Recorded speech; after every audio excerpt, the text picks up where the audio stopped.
ალპური ზონის თეატრების საერთაშორისო ფესტივალი პირველად გაიმართა ხულოში. ფესტივალის იდეა სამხატვრო ხელმძღვანელს თამაზ ბოლქვაძეს წლების წინ გაუჩნდა და ის მთაში სახელოვნებო ღონისძიებების სიმცირით ახსნა. ერთადერთია თეატრი, სადაც ხერხდება სხვადასხვა სახელოვნებო პროექტების განხორციელება და ვიფიქრე, რატომაც არა, რომ დავუშვათ ცენტრი, ხულო გახდეს ფესტივალების, მთის თეატრების ფესტივალის წერტილი, სადაც შეიკრიბება წარმომადგენლობა, იქნება მსჯელობა, იქნება დისკუსიები, იქნება გამოცდილებების გაზიარება და რაღაცა მათ ან ჩვენი ინოვაციური ხერხების გადაცემა, გაზიარება. ჩვენ გეოგრაფიული კვლევა გვაქვს გაკეთებული მართლაც ევროპულ ქვეყნებში, სადაც ალპური თეატრები არსებობს და ამიტომ რომ მაქსიმუმი აგვეღო ამ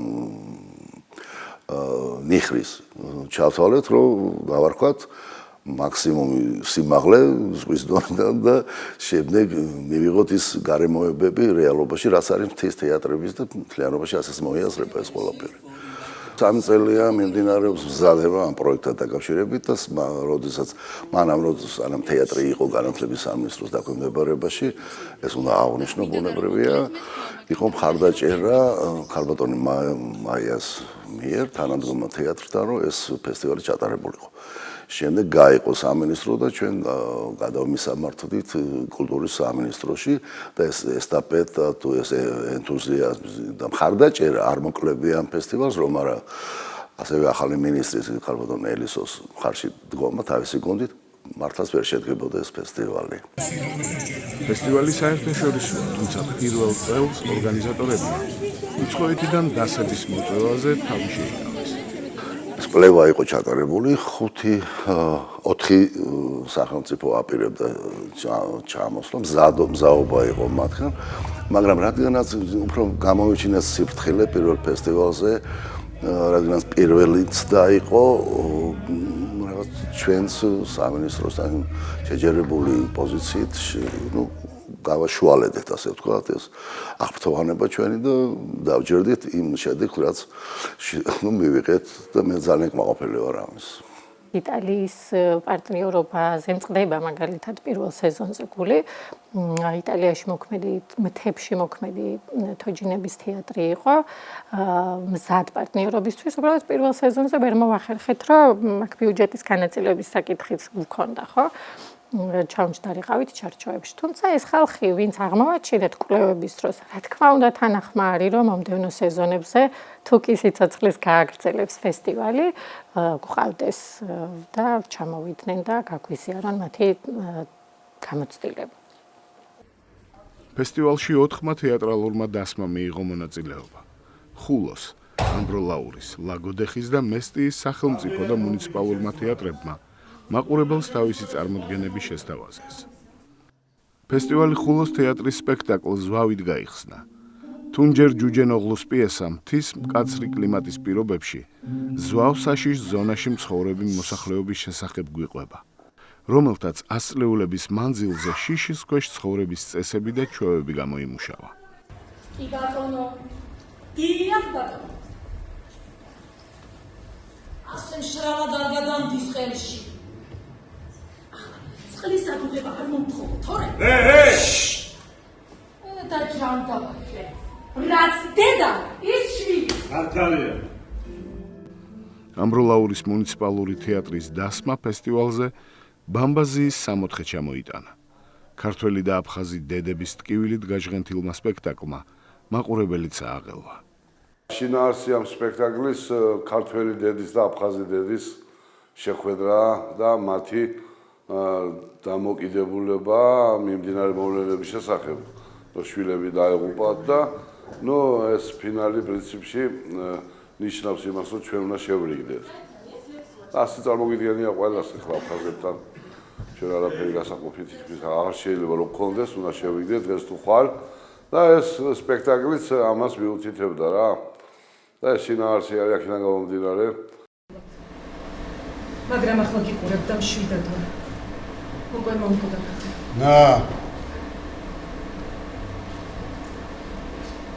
კბილი არა ქალო სიცოცხლე. აიგეთ. თორემ აქამდე როგორ გავწლებდით მეტში? და როზი ამუთხარო საფლავი და გავუშვათ ეს კაცი. არა. ჯერ უნდა მომისმინოს. საყურებლად ძიმია, რა თქმა უნდა, ეს სპექტაკლი, ჩვენ ამ სპექტაკლით მოვიარეთ მთელი საქართველოს თითქმის, ვიყავით სახელმწიფო თეატრებში და ეს მოწონება დაიმსახურა და უფრო იმან დაიმსახურა, რომ ასე იგი ჩვენ ოდესმე დავბრუნდებით აფხაზეთში და ეს ქართველი და აფხაზი და კვლავ ერთად იქნებით და ერთად იქნებიან. ამის იმედი ისედაც მაქვს. ხო ეს გინდოდა. წაიღე და წადი აქედან. არა.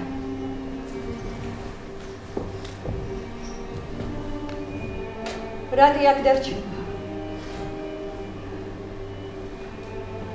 ეს რატის სახლია? რატის მიწა?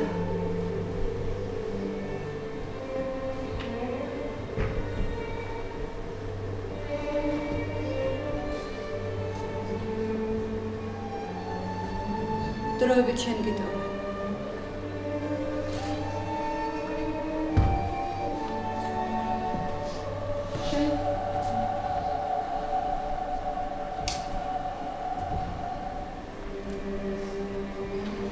აქაა ჩემი საკუთრება. ნაირა ნაირა ეხორმა გირია უისე ნაირა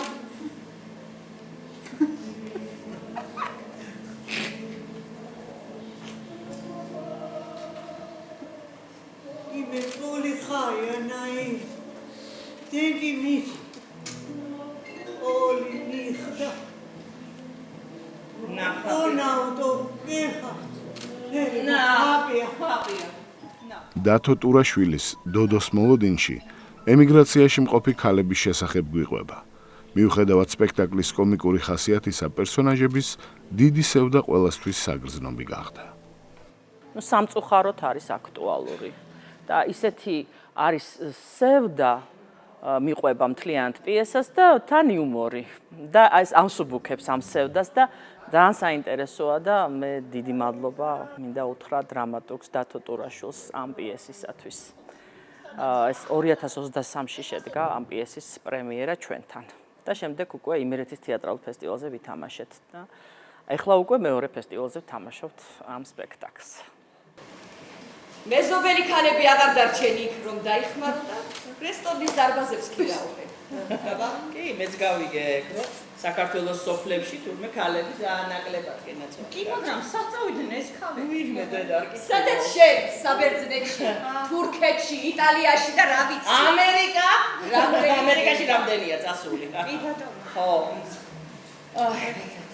ხარაგაულში არის ძალიან დიდი თეატრალური ტრადიცია. 125 წლის თეატრია.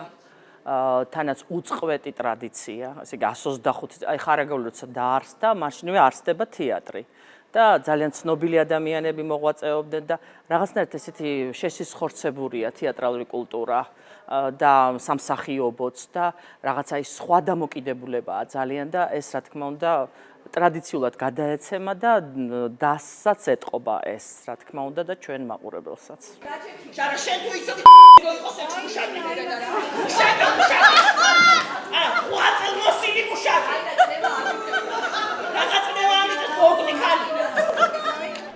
სვანური ფოლკლორის საფუძველზე შექმნილი ქორეოგრაფიული სპექტაკლი ბეთქილი მესტიის კულტურისა და ხელოვნების ცენტრის თეატრალურმა დასმა წარმოადგინა. ეს არის ბეთქილი მითი, ლეგენდა, სვანური მითი, მონადირი ბეთქილის და ნადირობის ქალღმერთალის სიყვარულზე. იყო ესეთი არაჩვეულებრივი მთქმელი, ულამაზესი ქალბატონი, ძალიან ნიჭიერი და ერთ-ერთი პირველი მსახიობი ქალი, რომელიც მესტიაში ადრე, ძალიან ადრე ბევრი წლების წინ სცენაზე იდგა და გავლენს სპექტაკლებს, ეს იყო ევა მარგიანი. იმის მოთხრობის მიხედვით გავაკეთეთ კახა პაკურაძესთან ერთად, ეს არის მიმოდრამა სხეულის ენით და სანდრო ნიკოლაძის არაჩვეულებრივი მუსიკით და კახას პერფორმანსით და ცოცხალი ფოლკით და ძალიან კარგად შეზავებული 1 საათიანი მიმოძრამა. პატივი ვერგო რომ პირველად ჩატარდა ეს ფესტივალი და დახურვა ჩვენ გვერგო პატივად და ამისთვის მადლობა ორგანიზატორებს კიდევ ერთხელ.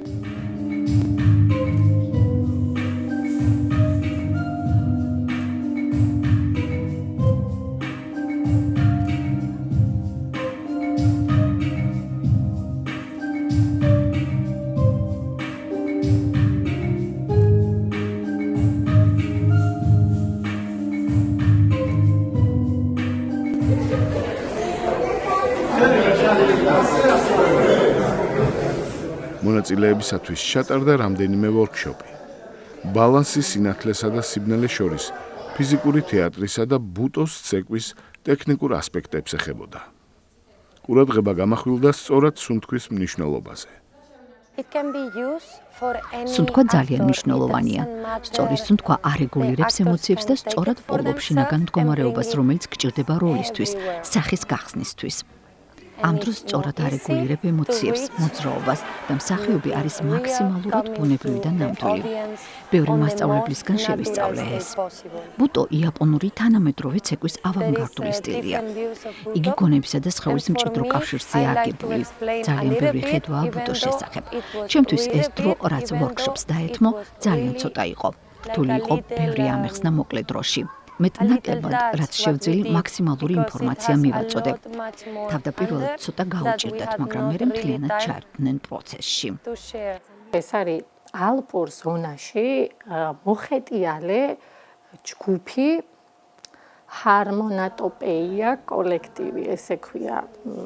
გერმანიაში ჩამოყალიბებული ჯგუფია. თვითონ ეს გოგონა არის არგენტინელი, მაგრამ გერმანიისა და საფრანგეთის ალპებში 11 კაციანი ჯგუფით მოღვაწეობს და საერთაშორისო პროდუქტს ალპურ ზონაში აცნობს თავის პროდუქციას. ძალიან დიდი პატივი იყო, რომ მომიწვიეს. პირველად ვარ საქართველოში. მსოფლიოში ვმოგზაურობ და ვეცნობი სხვადასხვა სახელოვნებო ესთეტიკას. საქართველოს შესახებ ბევრი კარგი მესმოდა. ახლა კი აქ ჩამოსვლის საშუალება მომეცა. ამაზე უკეთესი გზა ვერც წარმომიდგენია მხარში დაუდგე თეატრს და ხელოვნებას. იაპონელმა რეჟისორმა და თეატრის ისტორიის მკვლევარმა აცუში კაკუმოტომ თავის ვორქშოპზე სხეულის გამოყენების ანალიზზე ისაუბრა. ჩემი ვორქშოპის სცენაზე სხეულის გამოყენების მნიშვნელობას ეხება. მსახიობი იკავებს სცენას და მხოლოდ სხეული გამოხატავს ყველაფერს, რასაც შინაგანად გრძნობს. სხეულს ყველაფრის გაკეთება შეუძლია. ამისათვის ბევრი ხერხი არსებობს. მე ვცდილობ არ ვიფიქრო მხოლოდ იაპონურ ესთეტიკაზე და თამაშის ხერხებზე. მინდა ყველაფერი აქ გადმოვცე. ეს ერთგვარი მიქსია ტრადიციული იაპონური თეატრის ელემენტების და იმისაც, რაც ჩემი ევროპელი მეგობრებისგან ვისწავლე. ჩვენ ამ კვლევის დროს აღმოვაჩინეთ, რომ 50 წლის რო არის იაპონიაში ერთ-ერთი ფესტივალი მთებში. ზუსტად იმ რეგიონიდან არის ეს ადამიანი წარმომადგენელი და მისგან იყო აბსოლუტური მხარდაჭერა, რომ იცით რა, თქვენ ახლა შეიძლება ვერც კი წარმოგიდგენიათ, რამხელა საქმეს აკეთებთო. ანუ 50 წლის წინ მათ ჰქონდათ ისეთი პატარა სოფელი, რომელიც თითქმის ხრებოდა და იმ ფესტივალის დაფუძნებით, რომელიც გვიხსენა ბატონმა აცუში კაკუმოტომ, თანდათანობით ვიზიტორთა რაოდენობა რაღაცა ისეთი კვეთავი პოვეთ, რომ აი ეს ადამიანი რაღაცნაირ მაგალითად შეიძლებოდა მოგვეყვანა, რომ აი ამ ფესტივალის მნიშვნელობა ეხლა შეიძლება საქართველოში ვერ არის ესე აღქმული, ხულოს მუნიციპალიტეტისთვის რა შეიძლება მოიტანოს, მაგრამ იაპონიის გამოცდილებამ, რომ აი 50 წლის შემდეგ დაფუძნებული ფესტივალი, სადღაც 2000-მდე ადამიანს მასპინძლობს კონკრეტულად ფესტივალის დროს, ხო? შეიძლება ციფრს არასწორად ვამბობ, შესაძლოა უფრო მეტი იყოს, ხო ეს რაღაც ისეთი კვეთა იყო, რომ გვინდოდა, რომ ის მხარდაჭერის გარდა, რომელიც იაპონელს აქვს საქართველოს თეატრების მიმართ, ეს კონტექსტიც იყო ჩვენთან დაკავშირებული და გვინდოდა, რომ ყოფილიყო ჩვენს ფესტივალზე. ფესტივალში მონაწილეობა მივიღე, რადგან ძალიან მომწონს თქვენი ქვეყანა და მიყვარს. ეს არ არის ჩემი პირველი ვიზიტი საქართველოში. ბევრჯერ ვიყავი თბილისში და ფოთში, მაგრამ ერთიც არის. ბებია ჩემი პატარა ქალაქში ცხოვრობდა და მისი ბუნება ძალიან ჰგავს ბათუმს. და ხულოს. ეს მსგავსება სიამოვნებს და თავი ჩემთან სახლში მგონია. რომელმაც მიაყო რაშესაც თავის მუზეუმს და ფაქტურად უკვე 20 წელს მეტია ხელოვნების უნივერსიტეტის ამით მუშაობა. ანუ ჩვენ მუშაობთ ამ მეთოდით. საუბარი გვაქვს იმ პროფესიონალებზე, რომლებიც მნიშვნელოვან საქმეს აკეთებენ რეგიონში და ხელოვნების უნივერსიტეტში. ჩვენ ნამდვილად ვთქვით, რომ ქალბატონი მანანა ხელაია ერთ-ერთი პროფესიონალი არის და ჩვენ მას ვთხოვეთ, როგორც ფესტივალის სამხატვრო ხელმძღვანელიც ხო ბატონი თამაზ ბოლქვაძე არის და როგორც პროფესორი უწევდა რეკომენდაციას სწორედ ქალბატონ მანანას, რომ მისი ასისტენტ პედაგოგიც არის, ამიტომ ერთად ძალიან ბევრი კარგი საქმე გავუკეთებიათ. ამიტომ არ ჩავთვალეთ სწორად, რომ ყოფილიყო თამაშგარეთ ამ ფესტივალის განა. ვორქშოპი ეხებოდა მსახიობის შინაგანი ენერგიის აკუმულირებას და შემდგომ მის გამოტანას სხეულს გარეთ და ამ ენერგიით უკვე სივრცის ათვისებას პარტნიორული ურთიერთობის დამყარებას. სიტყვის წარმოთქმისას და ქმედების ერთობლიობას. გონია რომ გადანაწილებაში ამ ფულის შორს ვარცამიდეთ სულ მაგათ ამას გეკნებათ ნანახი. ფესტივალის პირველივე დღეს გვყავდა თეატრმცოდნე ლაშა ჩხარტიშვილი მოწვეული, რომელმაც მოდერაცია გაუწია დისკუსია კონფერენციას მთის თეატრების გამოწვევების შესახებ. თანამომხსენებელი ნეირონ აბულაძე მოვისმინეთ რა პრობლემები არის ზოგადად ქართულ თეატრში, არა მხოლოდ მთის თეატრში, არამედ ბარის თეატრებსაც მოიცავდა. რა თქმა უნდა, ცოტა უფრო მეტად არის პრობლემა გამოწვევა მთის თეატრებში, თუმცა ის ადამიანური რესურსის თუ მატერიალურ-ტექნიკური ბაზის, ასევე შესაძლოა ფინანსების არასწორად განკარგვის პრობლემა აღმოჩნდა, რომ არის საერთო სურათი. ჩვენ გვყავდა იქ უცხოელი მომხსენებლებიც და ხო, ის რაც არის საერთო სატკივარი, აღმოჩნდა, რომ კი იაპონიასაც ქონია ბევრი ამაზე საფიქრალი და გერმანიასაც.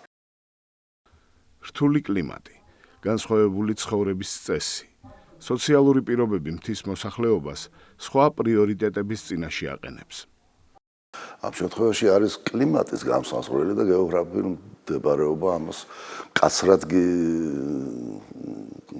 გახვედრებს ყოველთვის იმ სიურპრიზებით, რომ ეს ამომცნობია კლიმატური მდგომარეობა როდის შეიძლება.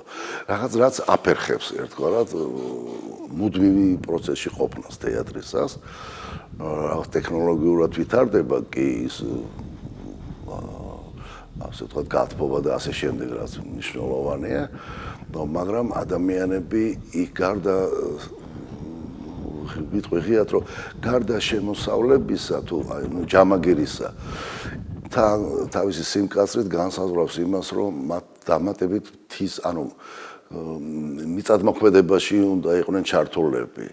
თუ ისინი არ მოიმარაგებენ თავიანთ საკვებს სარჩოს, ბუნებრივია ამ რთული კლიმატის ზამთრის პერიოდში ოჯახს გაუჭირდება, ხო? არსებობა და ეს ყოფითი პრობლემაა და ყოფითი აუცილებლობაც, რომ მათ რაღაც მსახიობმა გარდა იმისა, რომ სცენაზე შექმნას სახე და პორტრეტი და იყოს შენს რეჟისორის ახირებასთან გვერდით, აქვს თავისი სოციალური მდგომარეობის რაღაც დამატებითი სურვილი, რომ შეძლოს უფრო მყარად იყოს მისი ოჯახი, ხო? ადამიანური ფაქტორია. ამიტომ გამოვკვეთე, რომ ქალაქისა და მთის თეატრების დამოკიდებულება და პროცესის სხვადასხვა გრაფიკები.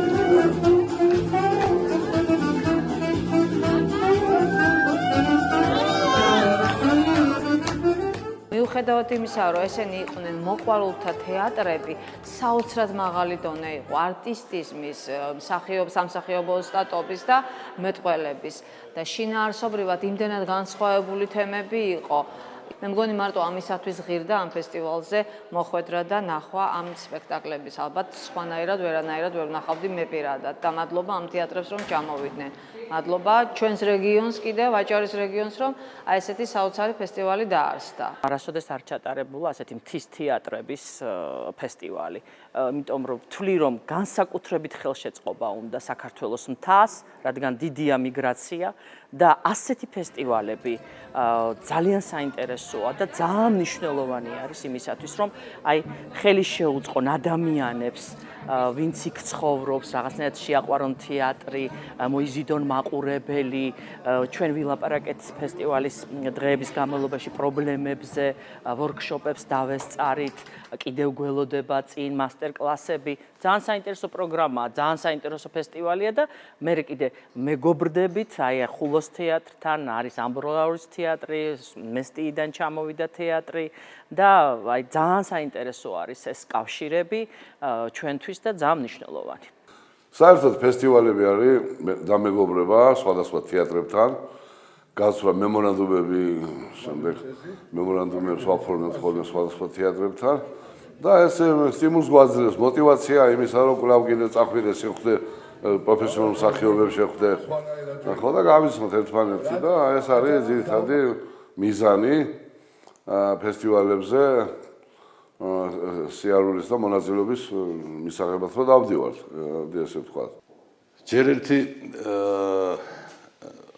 გვაძლევს აუცილებლად სიყვარულს, სითბოს და ერთმანეთის მთის კულტურა მაინც განსხვავებული არის ყოველთვის და დიდი ისტორია მოსდევს მთის კულტურას და აი ამის გაზიარება, ამის გაცემა და ჩვენი მთიანი რეგიონების უფრო ცნობადობა და აი ეს ფესტივალი აუცილებლად ერთ-ერთი სარეკლამო ფესტივალი იქნება და მე წარმატებები უნდა უსურვო, რომ აი ალპური ზონის თეატრების ფესტივალი, მთის ფესტივალი. ხო? და ძალიან გამიხარდება, რომ და ჯერა რომ მომავალში სხვადასხვა ქვეყნებიდან გვეწევიან და უფრო მეტი და მეტი თეატრები ჩამოვა და წაიღებენ ჩვენგან ჩვენს კულტურას, ჩვენს ადათს, ჩვენს წესს, ჩვეულებებს და რანი ვართ და საიდან მოვდივართ ქართველები. ეს ყველაფერი ყველაზე კარგად ჩანს მთაში. იმიტომ რომ მთაში ჯერ კიდე შენარჩუნებული არის რაღაცები. პირველმა ფესტივალმა ორგანიზატორებს გამოცდილება შესძინა. ანალიზის შემდეგ ნათელი გახდება სად რა არის დასახვეწი, შესაძლებელი, რას უნდა მიექცეს ყურადღება, რით შეიძლება მისი კიდევ უფრო გამრავალფეროვნება. პროგრამა არ იყო ღარიბი, ესე ვიტყვი. ანუ იყო სპექტაკლიც, იყო ვორქშოპიც და იყო დისკუსიაც. ერთი არის, როცა აწყობს სივრცეს, სადაც ყველა შეუძლია ერთმანეთს ესაუბროს ცალ-ცალკე ინდივიდუალურად, მაგრამ აი ეს საჯარო საუბარი, რომ აღმოაჩინოთ რაღაცა საერთო ძაფები, ვფიქრობ, რომ ყველა ფესტივალს სჭირდება. ყველგან ჩავამატებდი, ხულოს მუნიციპალიტეტში ამოვაკლებდი კი არა ფესტივალს, აი ამ პატარა კომპონენტს, რომელიც არის მნიშვნელოვანი. სად ვართ, რას ვაკეთებთ და რა გვაქვს პრობლემა, საით მივდივართ ის რომ გამსაზღვროთ. მე ვფიქრობ, რომ ძირითადი ხაზი ალბათ არ შეიცვლება, მაგრამ ყველა როგორი წარმატებულიც არ უნდა იყოს, ესა თუ ის საქმე ამ შემთხვევაში ბუნებრივია მცირე აღფრთოვანებაში უნდა დაიტოვო თავი და მერე განსაზღვრო ანალიზი გააკეთო თუ რა შესაძლებლობები ჰქონდა. კი, რაღაც მცირე ისეთი გამოუსწორებელი არის, გამოუსწორებელი შესაძლებლობები ნიუანსებში იყო, ბუნებრივია ამას ჯგუფი გაითვალისწინებს, რომ იყოს უფრო მეტად თემატური, უფრო მეტად მოსულობითი და უფრო მეტად ესთეტიური გახდეს. ნუ რაც არ აკლდა ამ ფესტივალს, მაგრამ უფრო ძლიერი ხაზით მივიდეს მაყურებელთან საზოგადოებასთან. ეს იქნება დამუშავებული.